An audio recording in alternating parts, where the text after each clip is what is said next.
Hello and welcome back to the Fixing Football podcast. I am Martin Naylor and I'm here with Scott Naylor and Liam O'Meara. And let's start with Liam. Liam, how are you doing, mate? Very well, Martin. Yeah, very well. Thank you for the Kasabian tickets over the weekend. It was a thoroughly enjoyable night. Me and Ash had a really good time, so thank you for that. You're welcome. I was gonna ask you about your weekend and that. So was it a good show? Yeah. Yeah, and what's really good is first time I've been to Co-op Live, and yeah, what a venue as well. Like, is it good? Yeah. I've heard a lot of people talk it up, so I went there with like quite high expectations, and yeah, it's really good. That's what the only downside is that you're not in the city centre, but it's everything else really more than makes up for that. Like, it's a really good place to watch live music. So yeah, absolutely brilliant. Get there if you've not been there. You know what? I haven't been to a live show for a while now. I can't remember the last one I saw, but I do need to go. Oh, don't worry, it didn't ruin your Disney on Ice tickets. Don't worry. Will you stop spoiling my segments? You jumped the gun twice here. I'm just going to cut you out now. Scott, how are you? I'm very well. Very well. Not as much of a rock and roll weekend as Liam. It was a very wholesome family weekend, as you know, because you were sat there, right? You were right there with me. I was there. And yeah, and house hunting, unfortunately, which is a bit of a pain in the arse, but we move. Almost literally. It's not great when you're about to go to Australia for a significant amount of time. Oh, no, the timing could not be any worse. But it's sort of, the chips are all falling. It's like it's in a great location. It's a great size. I think because of the time of year, they're trying to shift it, so we've got a good deal on the rent. So like, it's just a bit of kind of just lining up perfectly. So I feel like I'd be a bit kick myself if I didn't go for it, I don't think. It's a good time to move. It's boiler season, Scott. That's what they call it in the industry. That's what estate agents call it. Boiler season for rental. You need to get people in there. The boilers fuck up. I'm trying to make the podcast a bit more personable, Liam. I'm trying to delve into our characters, not just our footballing brains. Right. Okay. So I have an anecdote to share with you that I actually forgot about. So you remember a couple of weeks ago I went to the Preston match, the Arsenal v Preston match. I was sat next to very famous comedian Alex Brooker. Oh, really? Laguna. Yeah. He got off sharpish. I think he didn't want to get stuck in the crowd, so he left about 10 minutes before the end. But also, do you know at the end of the match they read out the scores of because it was the Carabao Cup, so they're reading out the other scores in the round. Yes. And they flick it through and they go to who did Chelsea play, Scott? Was it in the last one? The fourth, Newcastle. Yeah, Newcastle. So they read out Chelsea and all the Arsenal fans go boo, and yeah, everyone's joining in. And then they read out Man City.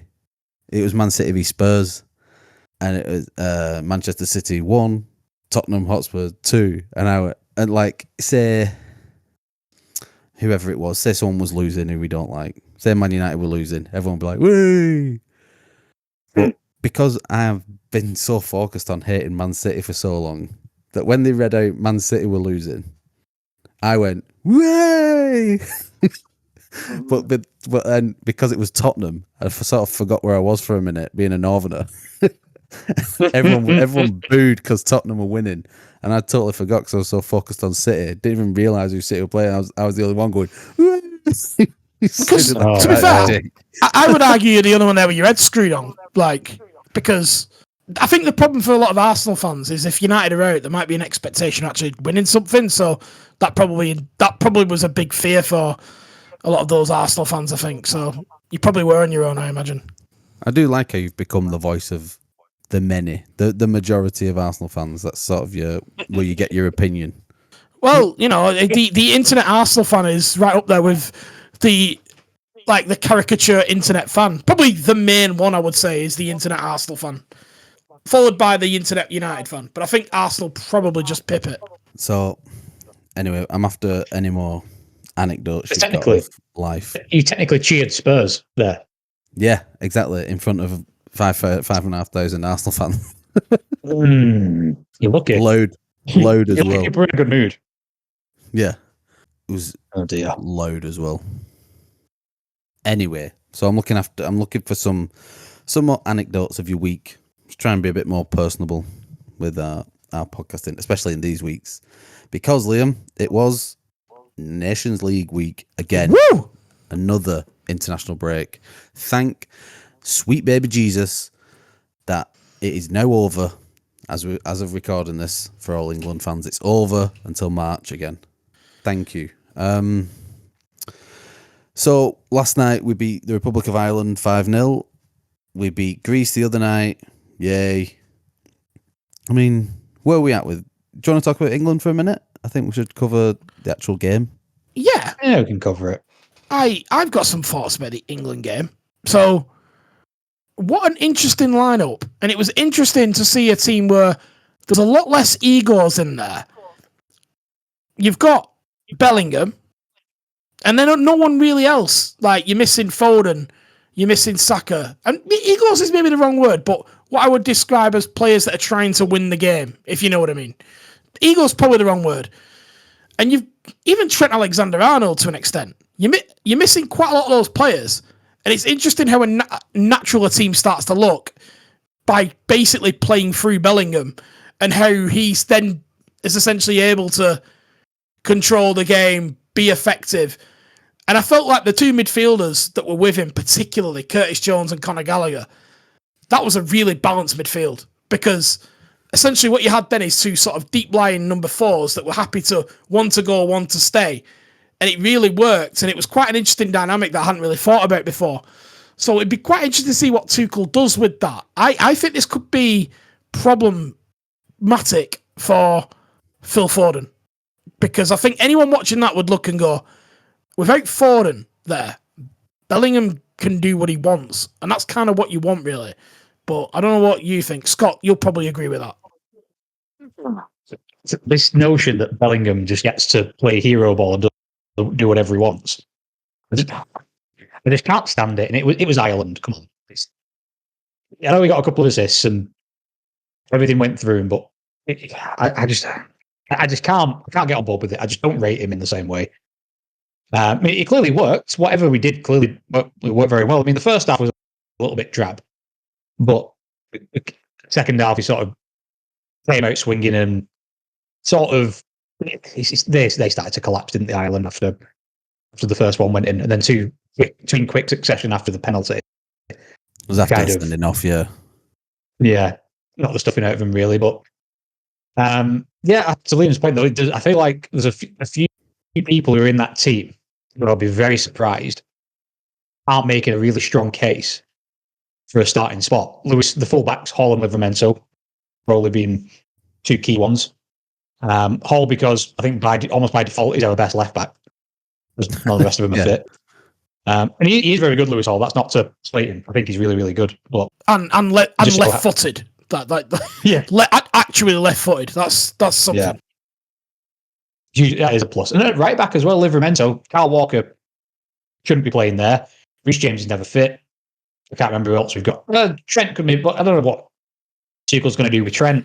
I guess that's the key of Livramento keeps that place, is if Trent's going to be more of a midfield role in the long run. But I don't know what Tuchel will do with him there. There probably would have been someone else there, Scott, if they hadn't thought that England duty was beneath them. So I think someone else maybe could have got a look in. Don't know what you don't.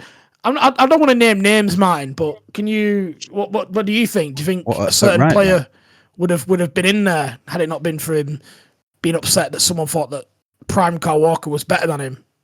Because that was offensive to him, apparently. I don't think you know the full story there in reference to Ben White. I also don't think he would have played because he's just had surgery, so he's out for the next 8 to 10 weeks. So that probably would have ruled him out, I would have thought. Besides your point, I agree with the Lewis Hall one. I liked him. I was less sold on Livramento, but I thought they both had okay games when they played. But more Lewis Hall especially. And just because we've got a left back playing left back, it works. Yeah. Shockingly. Funny how that helps. Yeah. Gordon put in a good showing as well, I thought. Madueke was dangerous, but he lacked a bit of the end product. So if he can work on that, England and Chelsea have a very, very dangerous player in Madueke, but it's just if he can. We've seen it with loads of players, haven't we? Like, you just can't get that final product to work. That is for him to suss at Chelsea. I mean, England need to be the beneficiaries of someone on great form who's knocking them in left, right, and centre and getting assists and goals. I thought he was busy enough and did okay. But I agree with the final product thing. What I do want to ask you both about, and Scott, first of all, Scott, would you swap Bellingham for Foden, given the opportunity in this system? No, I wouldn't. And that's more because Foden in an England shirt is pretty woeful and kind of always has been. That's probably more of a reflection on Foden than Bellingham. But no, I wouldn't swap him. Okay. Because for some reason I don't see Palmer ever becoming the 10 there. I more expect to see Saka be pushed out because of Palmer. If they had to get Palmer in there, I feel like he's well better on the right. And if they had to go with Palmer, personally, I would prefer him on the right. Not that I don't want to see Saka not playing, but that's just where I would prefer Palmer if he was the one. What I did like was 2 out-and-out wingers, which we've not actually gone with for so long, and it made such a difference. I mean, that's why I think Bellingham revelled, because there was a lot of space for him. Shockingly enough, you didn't have 2 people cutting in consistently. I mean, you get it one time. If you play a left-footed right winger and a right-footed left winger, generally the instruction is for one of you to start attacking it out down the outside more, getting at defenders, and the other one could be a bit more creative, however you want to do that. But yeah, to play with 2 out-and-out wingers was really good, rather than 5 number 10s, which we've been trying for the last year or so. They're almost quite old school wingers, aren't they? Like even Madueke, he's almost a bit of a throwback winger. He will happily go down the line and go on the outside of his man and not always try and cut inside. And Gordon's quite similar. Yeah. But you raise a good point about that is an issue with Palmer and Bellingham, is that Palmer isn't a touchline winger. He will want to come inside and occupy some of that space that Bellingham is going to want to take up. And I feel like it's no battle of the PR. Who's got the better PR team? Because I love Cole Palmer. I love him to pieces, but his PR is going overdrive. Like he's in every team of the week, even if he doesn't do anything. And I love it. Like I'm very, very selfishly enjoying it, but at the same time, I think he was up for Player of the Month and he had like 3 stinkers back to back. It's like, how is he? Yeah, his form has dropped a little, hasn't it, Palmer? He's that sort of. I mean, don't get me wrong, he was at world class levels for quite a while, so I'm not digging him out, but he has dropped a little bit, hasn't he? He could do with it. Probably could do with the rest, even though everyone that pulled out of that squad's a traitor. He could have done with the rest, I would say. I agree. I think he needs somebody to kind of step up and take the load off him. I do think there's a mixture of that, and teams of it's like fucking hell. We need to put a man on Palmer. Like most of the games where he's been ineffective, the Arsenal game excluded. Usually he's been man-marked for most of the game. And it's very difficult to get around that. And as well, I think in the United game he picked up a bit of a knock. So going into the Arsenal game, he probably should have started. I said that Unkungu probably should have took his place there, but that's why we spent billions. That's why we've got a 42-man squad, as Luke likes to say. Well, it does. You see that we've had it with Saka now for a good 2 years, where teams double up on him so much. Yep. It's going to take some getting used to for Palmer, especially if he keeps trying to occupy the right. It'll happen less so in the middle, but the middle just becomes crowded anyway. But if he's out on the right, they are going to start doubling up, and they're going to drop the wingers in to get on him, and that's just something he's got to combat and get through quickly if he's going to maintain the form. And I think he can. He's smart enough. He's good enough technically to do it. It what it is tough though, and he's going to take a beating. He's going to get kicked, and he's going to have to be in some battles and come out on top. And like all the good wingers, have you seen it with Vinicius and Mbappe and Messi and people? Everyone's been doubling up on these guys for years, and if you're going to get through it, you've got to take them knocks right now. Yeah, I agree. Liam, you mentioned it, but there was a lot of dropouts for this week. We've spoken about fixing this sort of international period before, but first of all, what do you make on the number of dropouts? I mean, if someone says they're injured, they're injured. But we used to see it a lot of time with Man United back in the day, and Fergie would be telling players to drop out because they had like 7 or 8 United players in the England squad traditionally. Yeah. A few of them would drop out at this sort of stage of the season. I don't think this would have been as big news had it not been for that last 15 minutes of the Arsenal-Chelsea game, where it just... The cynic in me was looking at the players coming off, thinking, I'm not just putting Saka in for the laugh there, but there were other injuries where I was a bit like, like, are you injured, or do you know you're coming off? You put in the limp. Look, I don't want to accuse. They probably are all carrying injuries, so there's probably an element of truth. But that last 15 minutes of the Arsenal-Chelsea game just didn't look great. And then Pep talking about Grealish in the run up to it suggested to me that he was he was openly pressuring Grealish there. Like, it couldn't have been more clear that he was talking about Kazi, but he was very much targeting it at Jack Grealish, which is a bit of a shame, Grealish, because even if he was fit, he wouldn't be getting a game anyway at the moment. So, but yeah, I think everyone called it and then it happened, so it just wasn't a good look. But yeah, I'd say a lot of the players that got a chance really took it. You know, and some of those players I think might be regretting that now. To be completely honest, I think Maybe. Foden's a big one. Foden will be a big one. I agree with that. From Arsenal's point of view, because that's where my vested interest is. Saka, I don't know, I feel like he did take a bit of a whack in that game against Chelsea, and it was a good enough excuse to probably get out of two games that we considered that we were going to win. Rice missed a game and a half previous to the Chelsea game with a broken toe, and then came off against Chelsea, which is unlike him. And I think I would say that one is a bit more legitimate. Palmer had been out before the Arsenal game and came back, and they probably all just had just about enough of an excuse to get through it where it could be considered legitimate. And I think if maybe we were playing France and it was a like a playoff game or something, it was a must win, I think there'd have been a bit more availability. So sort of is what it is really with that. I felt just on this, and I just felt the Norway manager's comments on Ødegaard were quite interesting. Basically saying, I don't want to risk him because he's not fit, which I thought was quite an interesting thing to say, given he'd played 2 games for Arsenal by that point. I mean, did you see that? What were your thoughts? It felt like a bit of a dig at Arsenal, I thought. No, I don't know, you know. He's the captain. He's been playing for Norway since he was 16. So, and it's probably the first major bit of time off he's had from that team. He's never injured.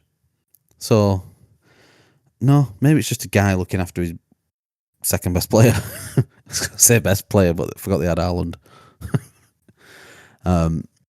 No, I don't think that's a dig. I think he's being genuine. I like to take people on face value. I know you're a bit more of a read between the lines type of guy. Well, fair enough. And I suppose, to be fair, he probably is the best player because, as discussed on this podcast, Haaland has been found out is a fraud. Yes. And will soon be out of the Premier League because he can't hack it. And we've discussed that at length. So, yeah. It's popular opinion these days. It seems to be catching on what we say. And then a couple of the unnamed podcasts seem to follow suit. What do we make of the Nations League, boys? Can you talk to me about this? I don't know how I feel about it. Is it a glorified friendly? Go on, Scott. You're the Nations League expert. Yeah. Do we have one of them now? Yeah, I've done a course and everything for my badges. Oh, well, that's a pay rise. You're now on more money than Luke. Good. So I should be. But the Nations League, I think the idea of it, of making, because I feel like when it first launched, the idea was, let's make these friendlies mean a bit of something. Let's stick a trophy at the end of it and whatever else. And that's fine. I like that idea. I just don't know if enough effort has gone into, one, explaining a very convoluted structure. It just seems unnecessarily complicated, and then removes that element of excitement that should be in there, which is effectively another major international tournament. I don't know if there's a way to restructure it to make it more of a knockout basis over a period of a while. I don't know. I feel like the format's not very exciting, more so than the concept of this other competition. And they then do feel a bit like glorified friendlies. And it's like anything. It's like when they brought the Europa Conference League out. Like, like no one's really that arsed. I mean, over time, it's like anything. Over time, it'll probably gain a bit of prestige and it'll build its own kind of legacy. But I think overall, I think it's more the format of it is the problem because you can get relegated in it, can't you? So it's a bit like, but does anyone really care? Like, is anyone really that arsed? Well, certain stat padders might not mind. Weren't England in a semi-final in the first time round, and then I don't even think we were asked then. Oh no, there was a big following that went out there. I think was it in Lisbon, the semi-finals and final that year? Yeah, because Portugal won it, didn't they? I think. Yeah, so it was a big England following. It can matter. I think we're yet to fully embrace it as a country, but for other countries it is massive because it does give them an opportunity to climb rankings, which can make a big difference for qualification. So, like, as we're talking now, I think Scotland are 1-0 up away in Poland, and that'll mean they actually stay in Group A, in Pot A, which for their World Cup qualifying World Cup qualifying campaign that will start, the draw will be any time now, really. Then that's going to be massive because that, in terms of what pot they go in, will have a big bearing on whether they go through or not. This is a big issue for Ireland because Ireland have not been able to climb rankings for quite some time, so they ended up playing against two significantly strong sides in World Cup qualifying, which makes it very difficult to get out the group. In the Euros, you've got a bit more of a chance, but for the World Cup, it makes it nigh on impossible. So, this game that's currently being played, no matter what it finishes, could be massive for Scotland in terms of their World Cup qualification. So that's where it does matter. In terms of the promotion and relegation element, not really, but our next Nations League game, which is going to be in best part of 2 years when they do this again, it's going to be against the big boys again because England got promoted. So you're looking Spain, Portugal, Netherlands, and they are a little bit more prestigious games that we may take a little bit more seriously. And then you've obviously got the final if you get through to it. So I think it's better than friendlies. I will give it that. And there have been some good games elsewhere. It's better than what we had before, in my view. I agree it's better than a friendly. Classing anything as a friendly, but I'm just wondering if people have embraced it as anything more than that. Which is, I technically haven't. So I would consider myself probably the majority here. Maybe you're the problem, man.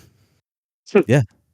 I am, in this case, I am Joe Public. I'm just saying what I see and care very little about it. Now, I don't know whether that means because we need more hype, whether they could do anything better with the coverage and the build up to it and stuff like that, whether it can build itself some more gravitas, but I don't know. Yeah, I like the home and away element. Yeah. I like the home and because obviously Greece beat England at England and Greece on that massive run. Now England went there and did a job. That England were fantastic in that game, but that was quite an atmosphere until England scored after 5. It was Greece. That was a big game for Greece. Yeah. And so I think that those England players that were playing got a feeling of what a difficult qualifier away from home might look like. You know, what the atmosphere they might deal with of being the big team going away to someone like a Turkey or something like that. You might get in a World Cup qualifier. So I think there has been good experience from that as well.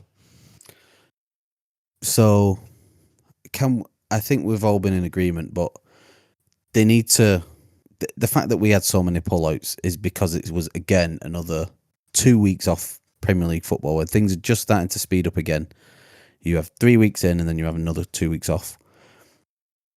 We have tried to fix this many times, but I think we need to try and gain some traction now. Is that we want to see these Nation League games. My suggestion would be to get 5 or 6 games, however many. In fact, do either of you know how many games there is in this? How many teams are in our pot league? Think of it as a 4. It's a group. It's a group stage of 4. Yeah. Home and away. Of 4. Like the old Champions League.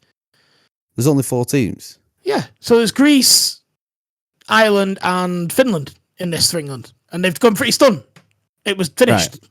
Finito. Over. Done. Can we not get all them done in one go rather than split it up in the way we 6 games? Yeah. I'm saying not in 2 weeks. If we have an extra 10 days or an extra 2 weeks even, and have a 4-week break in the middle of the season where we can get all this done, because the the constant breaks, the back and forth. This is our third international break already this year, and it's a pain. It's painful.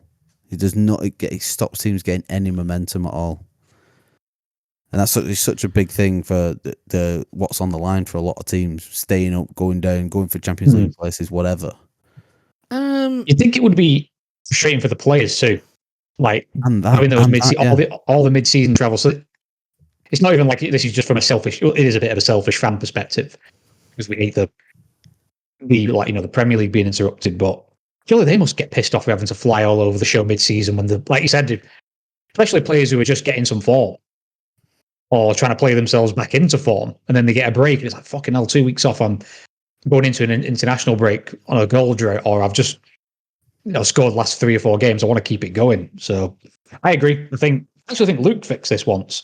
And he said it should be a post-season thing for 2 or 3 weeks. A bit like you could just have it as another Euro/World Cup. I think that's a way to get people back into it because I feel like the Nations League being mid-season, it's tarred with the friendly bench, isn't it? Yeah. Whereas major tournaments, it's like season's over, major tournament gets its own little period of time, and it creates that separation in your brain of, okay, the league's over, now the serious international stuff happens. Anything mid-season, you just think, oh, well, we've always had mid-season friendlies, so it's just a friendly. So why not just have another major tournament in the middle of, at the end of the season? Yeah.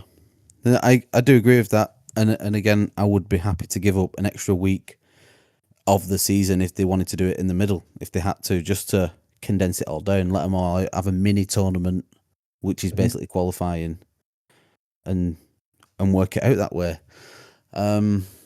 Anyway, that's that fixed. Luke did suggest this originally, but he's not here to claim any victory, so I'm going to do that. And this is my idea. Last point on England and international football before we have a quick break. Thomas Tuchel comes in now from January and starts our World Cup qualifying process. What has he got to consider now? What are the main issues he's going to have to tackle? I've been thinking about this quite a bit, and the obvious ones, which feel free, be happy to mention, but if there's anything else as well that mainstream aren't picking up. Well, I think the first thing is the pulling out issues are going to be a big thing for Tuchel. Something that may have rocked his time at Chelsea, I don't know. But he needs to make sure people are playing, and that's a big one for him. That's it? No, you're just making sure people are playing. You not think people are going to want to play now that the new guy's here? Because let's have a look at but maybe. But then let's look at March. Then that's going to be the next window, isn't it? Yeah. Everything that you said about now will apply again in March, and you're gonna have Pep pacing up and down, probably with maybe the pressure of certain court cases being right in focus at that point, making sure that all his England players are injured, and Saka limping even more. I just the pressure of the season will be on. I think making sure players playing is a big one. And I think in terms of what he needs to do, he needs to decide on a system. England need a system, a way of playing, and they need to make some big decisions about who they're going to play in this cycle, and make some big calls on players that theoretically would walk into any other team not getting a start because for the sake of the balance of the team. If he's able to do that, then that's it. One big decision that I think could potentially be on the horizon. It's not something I would suggest, but Harry Kane was left out of one of these games from the start. England's captain could, and I'm not saying I would, I'm just putting it out there. I've seen it asked a few times around this week. Could Thomas Tuchel decide on a world without Harry Kane and go for a new captain? I doubt it. Simply because I think Tuchel has basically been given one job, which is win the World Cup. So I think he's just going to pick. If he was sticking around for the long term, I think I could maybe see him trying to plan. I don't know if he's going to be looking that far ahead. But one thing I did think about Kane being out, and there was I can't remember who it was on TalkSport going on about, there's nobody who can really replace Harry Kane. But for most of the teams that England will play against, you don't need someone as good as Kane to win those games. You just don't. Like, Kane is Yeah. one of the best strikers in the world, if not the best out-and-out number 9 in the world other than Haaland. So it's like, do you really need someone that level for most of the time? You probably don't. Like, you'll get through a group stage with Watkins or with... You can put Lee Delap up. I've been singing his praises for a while. I think you could give someone like him a chance against a Finland or a Ireland or whoever. Look for your next game while giving him some actual competitive minutes. So I don't think he'll look for a new captain. But I do think it wouldn't be weird for him to look for alternatives to Kane, because as we saw in the last tournament, Kane didn't turn up. So you may need to come up with an alternative, one, so that he's got something of a successor. Also, we can't have it be no Kane, no party if we want to win stuff. I agree.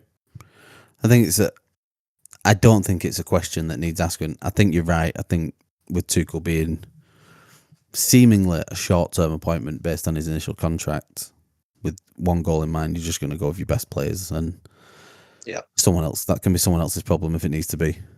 If it's not, then it's probably after the World Cup when he makes that decision anyway. Yeah. You never know. Like, if we have a great World Cup or we win it, there ain't nobody going to be asking for Tuchel to leave. I mean, if I was him, I probably would. I'd just leave on a high and be like, yeah, I'm done.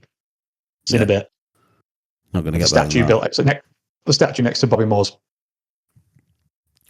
Right, let's have a quick break because there's other stuff I want to talk to you about.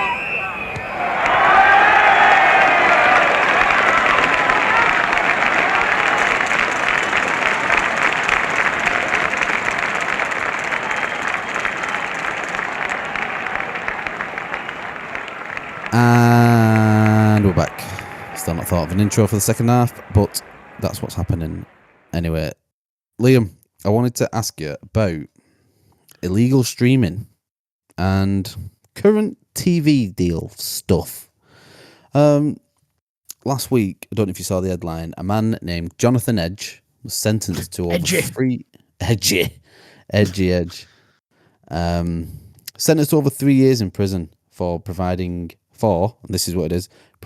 a service of loading illicit streams onto Firesticks. Other video and playing devices are available, but I mean, Amazon Firestick is the main one, and I'm sure anyone listening to this knows what we're talking about, and that is someone who can load up an Amazon Firestick or any other streaming thing with the ability to stream any football game that you want or any channel that you want, stuff like that. It's not we're not breaking any news here to anyone. This is quite common in the world of sport and the world of being able to watch sport. First of all, when you saw that, what did you think of that punishment being handed out? You don't need to go politically and talk about other people being punished or not punished for other different things. I saw Hugh Edwards trending. Like, yeah, bless him. That's where I was going to go. Bless him. Obviously, that's the wrong thing to say. But yeah, it's just funny when you say. I don't know why I said that. It's absolutely the opposite of bless him. No, serious aside, it's a very serious offence. No jokes. Anyway, so what do I think about it? What did I think? Well, I didn't look into the thing, but there is quite a lot of money to be made doing this, I believe. And yeah, if you're making quite a lot of money on those terms, it can add up. It is, in essence, a financial crime. So have you ever seen one? Have you ever seen one advertised? I don't know how much. I think I've seen in the past that people that are creating it and making money off it get quite strong jail sentences, but it's more of fraud, really, isn't it? So that does come with hefty jail sentences. Anyone who works in financial services will know that things like copyright and stuff like that, like it can be quite strong. So I wasn't surprised to see the length. I know a lot of people went political on it, but financial crimes do cost a lot, and it's not a victimless crime, as they'll say. Is it not? Who's the victim? Sky? Well, the Premier League is the victim. Right. And this is what I was sort of alluding to, is it... I thought it was a quite a hefty punishment, that, because it was also a 2 years concurrent sentence for accessing and viewing illegal streams, which is something I know a lot of people do on the weekly, to be able to get your 3 p.m. kickoffs, which are broadcast elsewhere across the world, that we don't get over here. So that seems, in total 5 years, I know he's going to serve 3 and whatever. I feel a bit sorry for him, really. The selling them thing, I get it. I get that should be a punishment for selling illegal materials like that, but I was more empathetic towards the sentence. I thought I was harsh. It depends on the money, because I think I've not seen the money that he made being reported, and I think that would be critical information, because this could be substantial money. Potentially, yeah. I also did see that he'd been warned as well.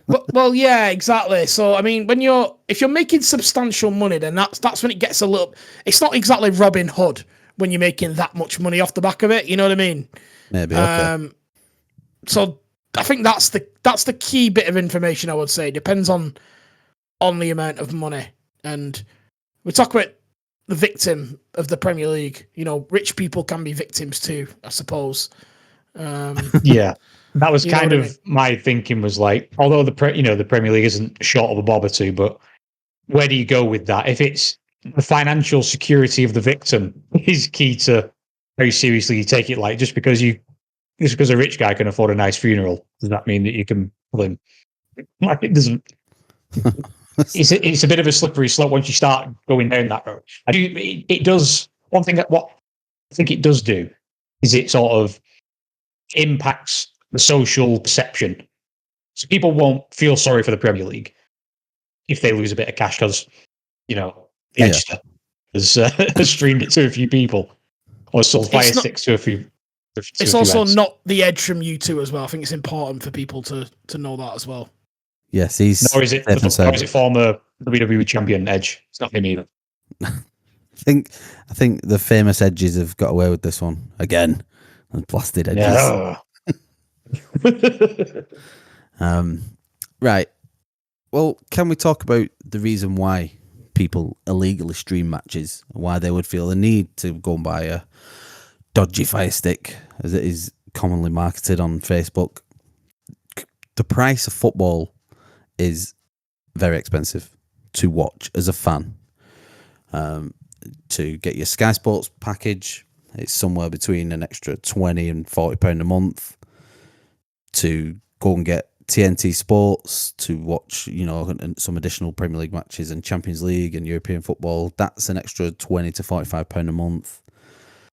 What else have you got? Amazon Prime are getting games and Champions League games. That's 7, 8, 9, 10 quid a month, something around them lines. And No TV as well, you could count that in. That's 25 quid a month, or I think they do one-offs and you can get a weekend or whatever. But that's irrelevant. The cost of all that, as for a football fan, especially a Premier League football fan, is significant. That is hundreds and hundreds of pounds a year more. It's far more than the cost of a season ticket just to view, a lot of games that, for me, don't involve Arsenal, or yourselves won't involve Chelsea, and definitely won't involve Bolton, because they're not involved, they're not on telly as much for the start, for that reason. So can you blame people for turning to illegal streams? And do you think viewing platforms should be doing more to give us more football, because clearly the demand is there? That question is to either of you. I mean, there's a lot there to unpack. No, I completely agree. I think there's an element of, the world and life being extremely expensive nowadays anyway. So people will, both out of necessity, because they simply don't have the funds to be able to pay Sky Sports. I mean, I pay for Sky, I think it's like 85 quid a month. And that's just for sport. That's not like anything additional on internet as well. But it's like you said, it's for most. I'm probably paying, what I'm really paying for is about, I don't know how many times Chelsea get shown live. Call it 15 games a season, maybe. It might be more than that, but let's call it 15. I'm effectively paying that's part of £1,000 a year for 15 games that I really actually care about. And then, like you said, when you factor in things like TNT, now that we're back in a European competition, I think that's 40 quid a month, I think, to get TNT-ish, give or take.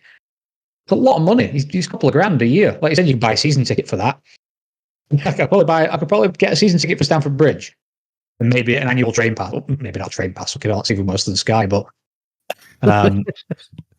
like trains are. But again, that illustrates the point that people just don't have the cash that they would have had once. What used to be a comfortable salary no longer is. And also, I think there's an element of people just, even if people can afford it, they just don't want to be ripped off anymore. Like, it's a lot, even if you can, I can afford to pay for Sky, but it's still a rip-off, and I still don't want to pay for it. I'm still cancelling it in a couple of months because it's extortionate. So I think there's a mixture of can't and won't pay. And I think, especially, it leaves a bitter taste. And I don't know if you two have experienced this. When you go abroad, I remember I went to the States. I went to New York I think it was about 5 years ago now. I walked into just like a little sports bar, and it was mid-season, the Premier League, and it was 3:00, and every TV had a different game on. And it just makes you, it's a bit sickening to know that England is the home of football and the Premier League is the greatest league in the world, but yet we as natives to England and fans of the best league in the world, everyone wants to pay for, have the least access to all of those great games. I don't understand how, love our friends across the pond, but I don't understand how Americans who frankly don't give a shit about football have better access to the Premier League than we do. It's outrageous. And that's the sort of thing that makes the wheels turn in your head of, maybe I'm going to go elsewhere and try and find an alternative. But that's why, though, isn't it? And it's the same thing with us over here. If you get like the NFL Game Pass or those NBA Game Passes, you've got the same access, whereas they're in the same boat. So that is how it works. I think, for me, it's hard to argue with the other point, because the point of, if you're a fan of, let's say, Arsenal, right? So you've been busy all morning checking where the referee's from and all that kind of stuff, and then you log, you know what I mean? You get ready to go your game, and there's no game. Your game's being played, and you can't watch it, and because the law over here says you can't see a game at 3:00 on Sky or whatever. So because the idea is that that's stopping you going watching someone else, but that's just not how football fans work. You're not going to go, oh, Arsenal on, I'll go and watch Chorley. Like, with the best respect, that's just not how it works, and it's just bizarre, like that we pretend that it works like that. So that's the first thing. So you should be able to watch every game. I completely agree, and I'd be more than happy to pay to watch every Bolton game. So on that point, is the historic 3 p.m. blackout just prehistoric rule that needs to be binned? Fucking stupid. That's what it is. Yeah. What's the basis of it now? Well, the basis of it now is what it was. It doesn't apply this weekend because internationals are on. It gets postponed. So Stockport versus Wrexham was on Sky yesterday at 3:00 or the day before. If you want to watch an absolute car crash of a match, you can watch them two boring juggernauts go against each other. So you bin it off, and you create a package that's fair for people to watch the club that they want to watch. And theoretically, that will help, because I think Sky's Football League deal this season, with the extra games that are available, was designed to essentially combat illegal streaming by making more and more games accessible on the actual Sky network. That makes it, the need to go and illegally stream a lot less, because sometimes it is down to the accessibility. Every single Bolton game is available abroad on the iFollow or whatever, Bolton Wanderers TV or whatever system they're using to broadcast it now, for about, £200-300 a year as a membership to anyone non-domestic. So you can't buy that as a UK No, fan? you can't buy that. Right. You can buy the audio pass to listen to the fucking radio. Like, it's like, you know what I mean? Like you're checking for updates on the war. Like, so you can do that, but you can't watch it. But if you were American, you can fill your boots. If you're Spanish, you can fill your boots. It's just nuts. And what happens is they do get streamed, and there's no... It's mad, because all that happens is they lose, because This Who? law stops them from winning. The football league or the clubs themselves, whoever the money's distributed, I believe it goes straight to the club through these iFollow channels if they do it. I think that's the deal, that the club gets it rather than it being split across the 92 or whatever, or 72, sorry. So they miss out because they can't do it because of this law. And it doesn't stop people watching the match. It's fucking stupid.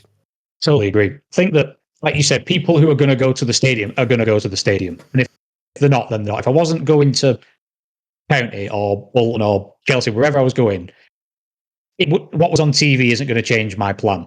What isn't on TV, it's not going to make a difference. It does make me wonder if, it does make me wonder if there's an element of, a bit like when the US government legalized weed, because then they could tax it.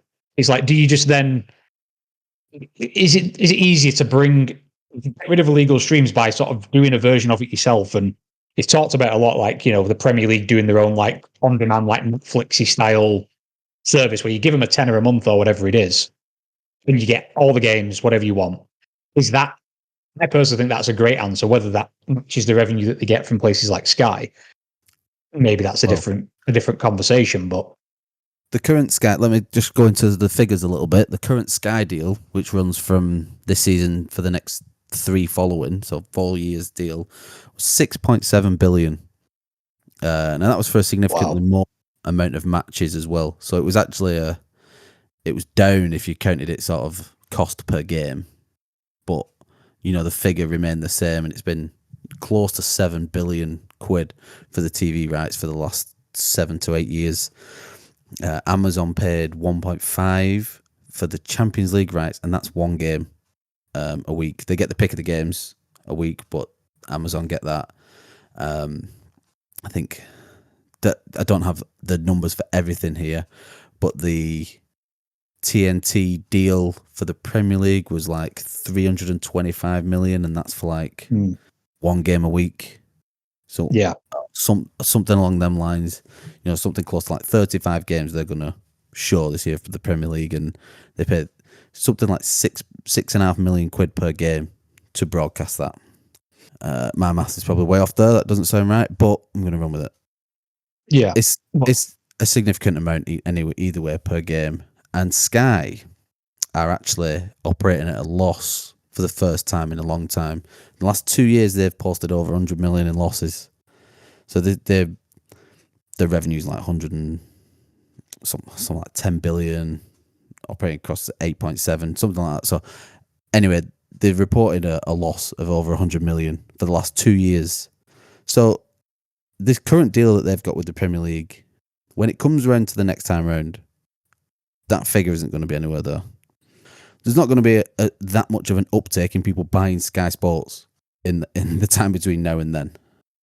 So is that what we're going to have to see in the next time? We're going to have to see a big player like Apple, Netflix, or Amazon come in with something ridiculous and change the game up to effectively combat it. Because I do think Amazon is the way. I think for a start, the coverage is great and it's really accessible. Everyone's got Amazon on the TV these days, and you could watch it on the laptop and connect that up.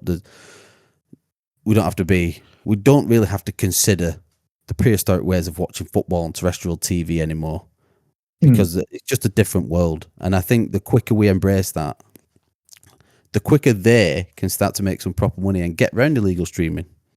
Well, I would pay, look, can I just, on the last point? No. I would pay an extra 25 quid a month on top of what I pay for Amazon Prime for an Arsenal season ticket and just watch Arsenal matches. And I'm sure most people would. Whatever that figure would be, up to, a certain amount. Nothing crazy, but you just see it less, don't you? Just if it all works seamlessly and something like that happens, I don't know, maybe they could do tiers or buy club or whatever, I don't know. Yeah, you could do, like the NBA do a season pass and you can watch, I think it's like, I can't remember how much it is, but you can either pick your team and just watch their games, or you can like a whole league pass and you can watch everybody's. It's interesting, I looked at some stats, and apparently each Premier League game draws 600 million viewers. Apparently. I don't know if that's globally. Each Premier League game? Yeah, each Premier League game, apparently. No way Bournemouth Fulham's pulling that. It says averaging over 600 million viewers per match, allegedly. If that is correct, I don't know if that's true. But even if it's half of that, even if it's more than half of that, like I said, if you're willing to pay 20 quid, most of those will too. And then you've got the maths on that starts to get outrageous. Well, I just did 9.99 times 600 million is 6 billion. So your money's made. Like you said, you could have a tenner a month. Yeah. Yeah, a week. And your tenner could be by club. So you just pay for Chelsea or pay for Arsenal or whoever it is. And for an extra tenner, you can have everything. It's a very scalable model that you could have. And then you could have like an ad-free, I don't know, like a premium where it's ad-free or discounted bits or whatever. There's so many ways that they could go with it. But they might not even need an Apple or a Netflix. They could probably make their own and put everybody else out, I would have thought, because it's that big of a product. Do you need, maybe it's the infrastructure that you buy more than anything else, but... They do it already. So pretty much the global feed is the Premier League Productions feed, isn't it? So it's only us that really see a different version. I think. Does it not go through like CBS or NBC or whoever? They buy. I think they buy the rights. Yeah. So I think it works at the moment. Premier League TV sell the rights to show Premier League TV. A bit like UFC. I think UFC do something similar. Yeah, there's only one camera crew in the stadium at any one time, and then it's sold on from there. So that's why you see the big production trucks outside of stadiums, because it's going to so many places from there. I think F1's the same as well. I think you have F1 Productions, and you buy the rights to show F1.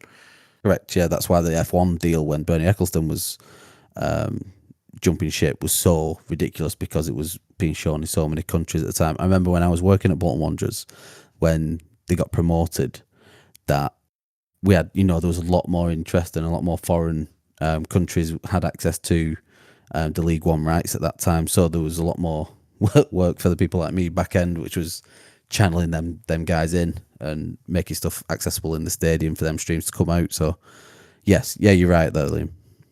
That's good. That's a clip. Yeah, you're right there, Liam. That'd be a good clip. Craig might forget that. All this depends on that law, though. The free 13. I do agree, Scott. I think doing it themselves is the way to go. But the problem with that is then you get and this is going to be a podcast another day, but then you get the whole voting rights in the Premier League, because how do you then distribute? Do you distribute it on per club, or is it split equally like it is at the moment? So, I mean, it opens it up a whole new can of worms, because I think you mentioned the idea of you can buy your club ticket or you can buy the whole league ticket. So then, it opens up a right can of worms, I think that. But yeah, so like, statistically, Man United are going to have a lot more viewers than like it's a Fulham Bournemouth game.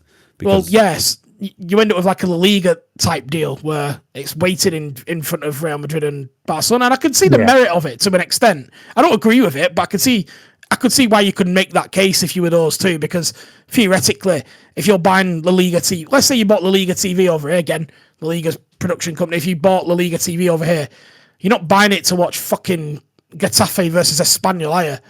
Like, you're not. Let's be frank about it. And we might think sit high and mighty about the Premier League and it all should be equal, but when the big six say that it's because of us you're buying these rights, they are right. Like, that is completely 100% true. But then also, it's the fact that teams like Bournemouth can beat an Arsenal and City that makes it good. I mean, obviously that's not been the case in recent years, to be fair, but also very recently it has. So, and it makes it more exciting, That's what you want from the Premier League. The idea anyone could beat anyone, even though it's not, strictly speaking, true all the time at the Premier League. But the idea of it is good. So that's what you want. But Arsenal, on that, I would like to think that the Premier League, now I'm not going to say that any rich person doesn't have any interest in getting richer. So they're going to have to, Arsenal are going to have to say, we need Bournemouth as much as they need us. Arsenal are the global entity they are, and Man United and Chelsea and all the others are because of Bournemouth and Fulham. We've dug out Bournemouth and Fulham, by the way, here, but because of them, because of the strength of the Premier League. I disagree with that, because it could be Bournemouth, it could be Blackburn, it could be Bolton, it could be Norwich, it could be Crystal Palace, it could be West Brom, but it can't be the other. So it has to be Arsenal, it has to be United. It has to be apparently City, even though I'm still not sold on that concept of an idea. But maybe Chelsea, Liverpool. It has to be them, but it doesn't have to be the other. So that's the challenge of it. Like the Premier League as an idea here. The Premier League needs to become an entity sort of aside from the clubs, a little bit of a... There needs to be some governance above all the clubs rather than they all have a seat here to do this deal properly to keep the Premier League what it is. Does that make sense? Yeah, I mean, that gives us something to talk about next week because we can go into the regulator a little bit next week. Yeah, because that's very much coming to the fore now.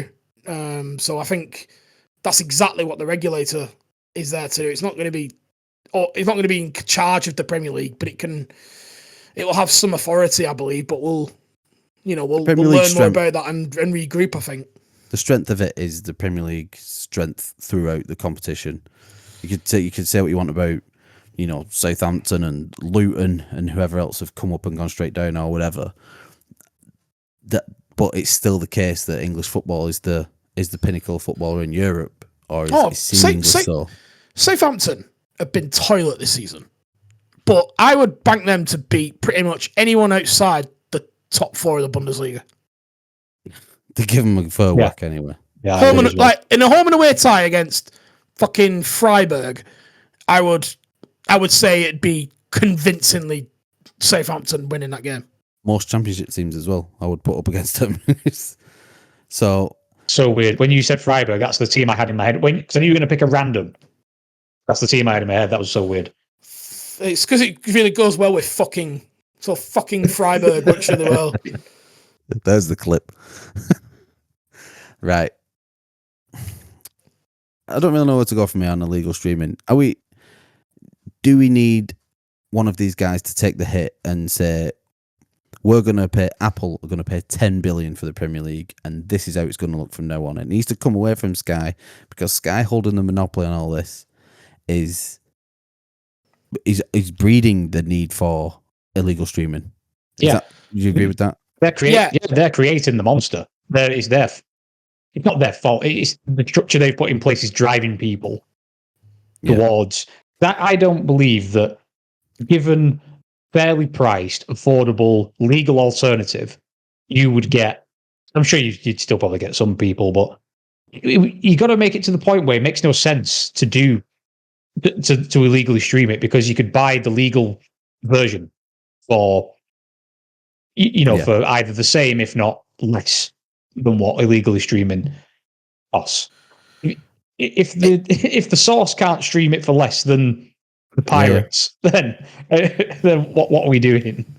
So I just don't think it is on them to fix, and that's the only way it will be fixed, is if they take some action and make it more affordable and give people a way out of. I think also if they make it more, if football's more affordable and more accessible, then they'd be able to be more stringent and strong in applying the laws, because at the moment they don't really do that. Yes, this one made the news, but you'll find that any copyright law always makes the news, because there's industry plants and all that kind of stuff. But you'll find that they're more able to do that because people will support it more, because it's the alternative's fair. So they need that. So is that the fix then? Have we fixed illegal streaming? Have we fixed something? We've palmed it off on Netflix. Stop ripping people off. You don't have to. You can give people a good product, make money, not shaft people. There's a middle ground. Just find it and stop being dickheads. Stop creating this evil piracy monster that none of us even want to be part of, because it's just, for everybody who takes a chance and does it, we're risking, like that guy, 4 years he got. Okay, maybe he was distributing as well, so maybe it's a little bit more severe, but it's a matter of time before some poor sod who just can't afford a Sky subscription just wants to watch a bit of football to escape the shitty weather and the fucking drabness of England. And he goes to prison for 2 years just because he wanted to watch fucking Fulham versus Everton. You're getting sent to prison for memes on Facebook these days, so there'll be next thing when the police are knocking your door down when you've got 58 pop-ups on your screen, local girls in your area, because you're trying to watch Fulham Bournemouth. So, I don't know what you mean. me neither. That was a joke I stole from another podcast from the Overlap, who illegally stream stuff all the time. I've heard. Yeah, they do. I heard Especially Redknapp. Bad for him. Is he even on it? I don't think he's even on it, is he? Roy King's an illegal streamer. I heard. No, we have to disclaim that as a joke as well now, don't we? Yeah, we have Allegedly. to disclaim things a joke.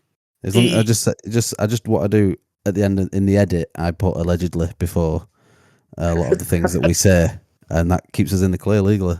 Because what I'm always concerned is, despite like the chances of this ever getting mainstream is like 0%. Is that like when we're all like professional 0%? and mainstream? All right, slightly above 0%, and we, later down the line we're like superheroes and we're like fucking going there. We're like fucking we're giving our thing, and then like someone digs up this thing here where we call like paedophile or something, and we end up like getting absolutely super cancelled. Like, Who called alleged a paedophile? What are you talking about? No, he's not. Obviously, well, I don't think he is. What's going on? That was. I don't think is a paedophile. Liam. I don't know. I was just using it. There's a bad example. It was really bad.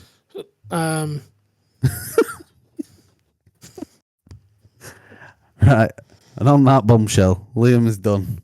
Liam, we're off to the big smoke this week for the Football Content Awards. So hopefully listen to this after Thursday and we have returned victorious from the awards for the best football podcast Premier League. That's going to be nice, having a road trip.